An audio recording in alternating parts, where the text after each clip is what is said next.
Hello hi అండి అందరికీ.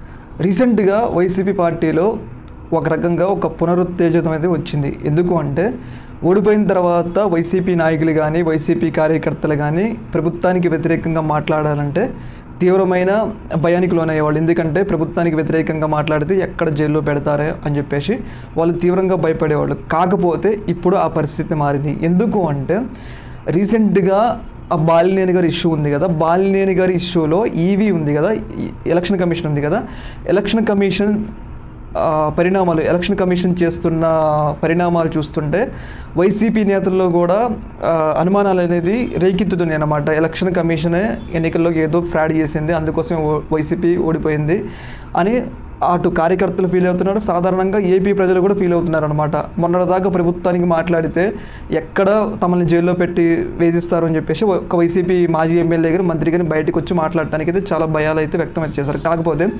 బాలినేని గారి ఇష్యూలో ఎలక్షన్ కమిషన్ చేస్తున్న పనులు చూస్తుంటే నిజంగా ఈవీఎం ట్యాంపరింగ్ జరిగిందని అయితే అనుమానాలు అయితే వ్యక్తమవుతున్నాయి.